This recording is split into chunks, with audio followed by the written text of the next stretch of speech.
Hey, what's up? Welcome to the Big Lou podcast. I am Big Lou, an independent musician born and raised on a tiny island in the Caribbean called St. Martin, but now I'm currently based in London, Ontario, where I've been growing my music career. I started it in August 2019 at 28 years old with absolutely zero music experience, and I decided to become a rapper. Since then, I've had some really cool, incredible opportunities, and I've learned lots of valuable lessons along the way, which here I share with you. I'm growing Big Lou as big as possible, and on this podcast, I share stories from the journey, insights into the music industry, and whatever else I feel like talking about because it is my podcast.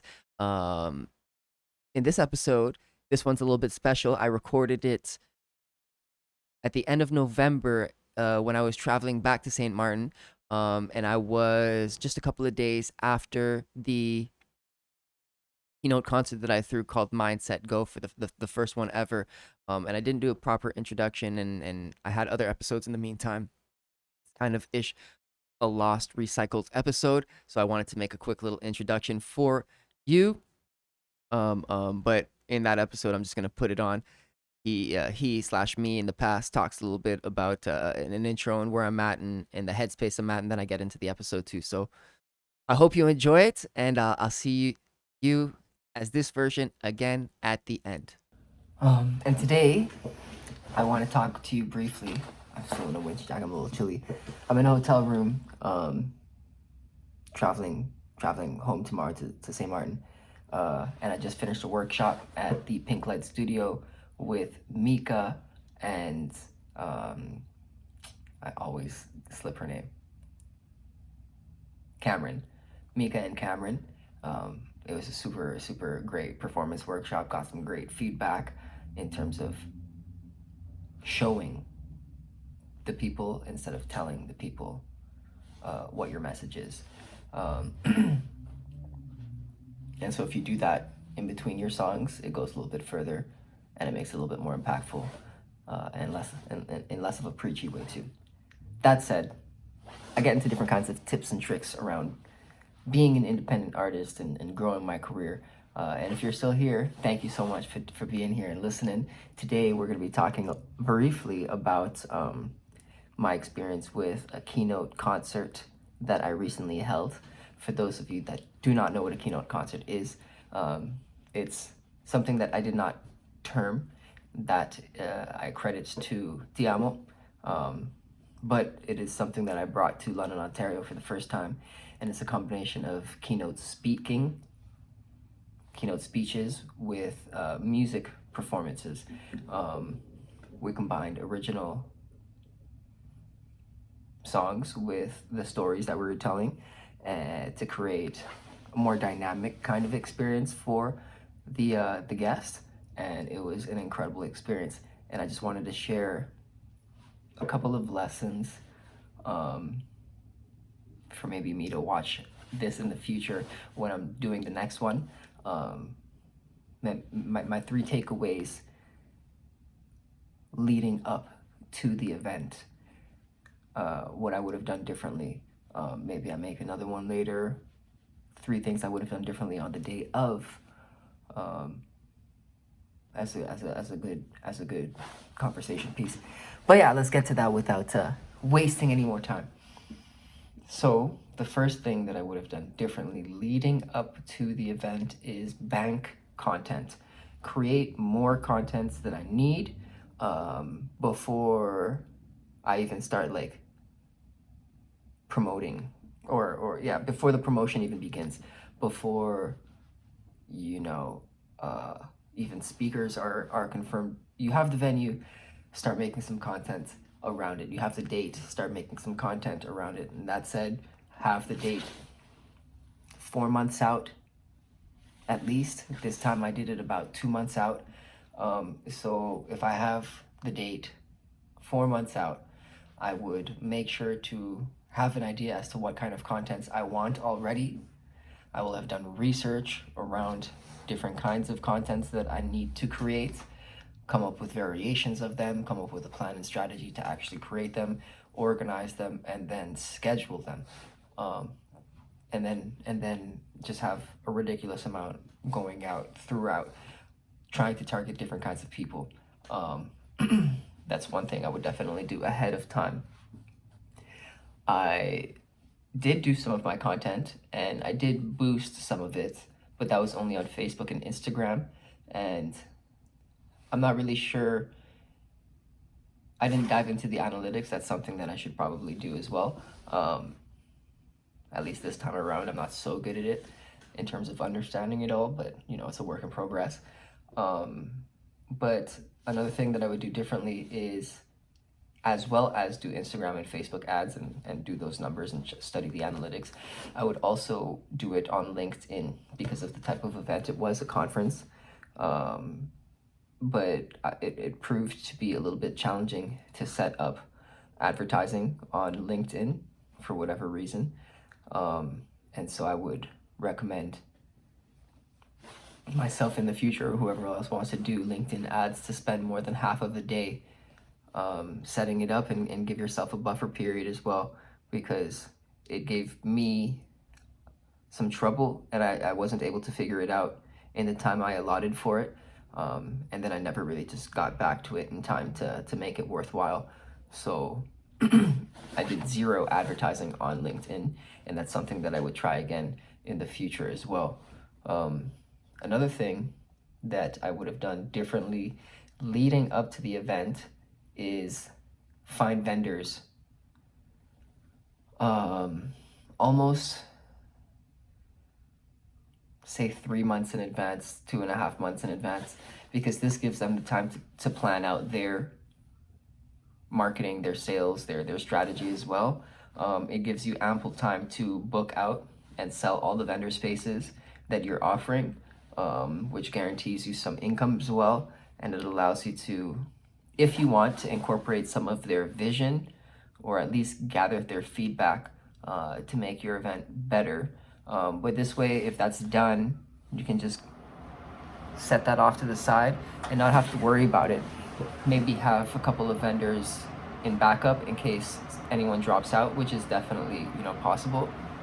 So I think having a backup 2, 3, maybe even 4, depending on how big your event is, makes sense. But if you can take that off your plate and then you can focus, you've got your vendors done, you've got your content done for promotion and generating excitement for your target group to then generate sales and fill up the room, then you can focus yourself on the logistics of the event, the behind the scenes, which is legal practices, getting the SOP, not the standard operating procedure, but the special something permit, special operations permit, I think. I don't know. But it gives you the permission to sell alcohol or have alcohol be sold at your event. You need event insurance as well. That's something else. I'm not sponsored by them or anyway, but I used Duo with 2 U's for my most recent event, and it was good, straightforward, and it made sense financially as well. I don't want to say they're the cheapest, but the most valuable, and the fastest. So I would recommend them, and I would definitely use them again in the future. But knocking these things off of your table, off of your to-do list before you get to 2 months of the event would be so beneficial, because there's some other things that you're going to want to focus on in terms of more promo, creating more content, actually practicing the speech that you're going to be doing, locking in the speakers that you're gonna have out, making sure that they're fully aware of what's going on, helping them, the speakers and the vendors, promote as well, so that you get different people outside of your circle, outside of the ads that are doing their thing. It's just a lot of different moving parts. So I would start with more time. I would prepare my content ahead of time, bank hundreds of videos with the purposes of posting as reels, and if they're performing well, they can turn into ads, or even just post them as ads. I would get my vendors taken care of ahead of time, so everyone's on the same page, and they see the why and they see the vision unfold, and you have a backup plan for anyone that doesn't show up, which wasn't the case for this one, which is great, but you never know. And then the third thing, I completely forget what the third thing is. Just rewind that a little bit and listen to that reason. That's so funny. I actually don't remember what the third reason was. Clearly, I didn't script this video. But yeah, no, overall, it was a great experience. There were ample moments of stress.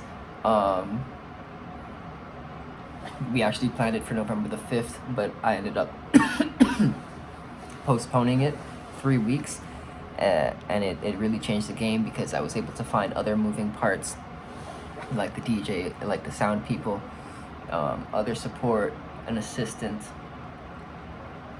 an event planner, that all contributed it to the whole.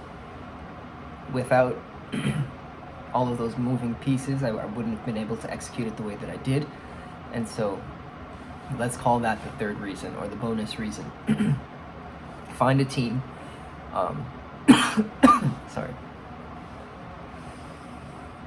Find a team which you can communicate your vision, and that comprehends your vision, adopts your vision, and then can help you execute that vision. It doesn't have to be a big team, but that changes the entire experience.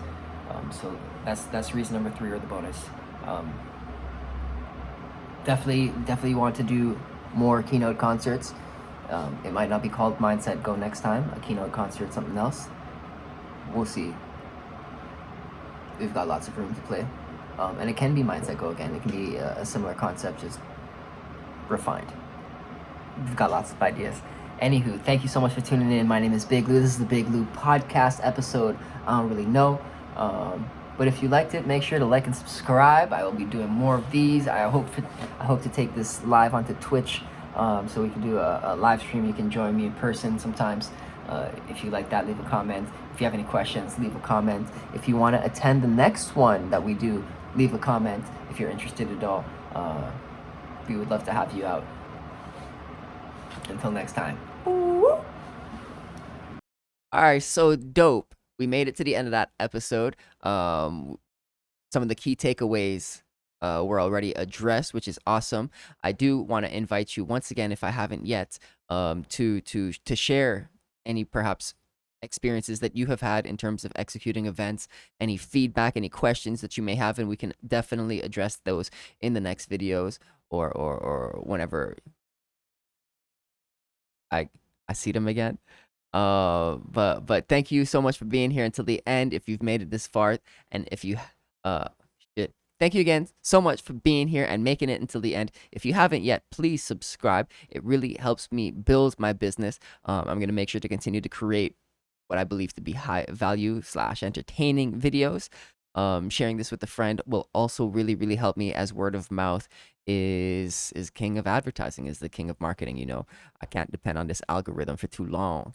We'll talk a little bit more about upcoming events, and I've got a song coming out too called Choose Me. That's coming out January 19th. If you'd like to support, I've got a link on Even or Bandcamp, where you can access the song a little bit earlier. And we'll talk a little bit more about events like I just mentioned. Thank you so much for coming out. My name is Big Lou. This is the Big Lou podcast, and I hope to see you in real life real soon.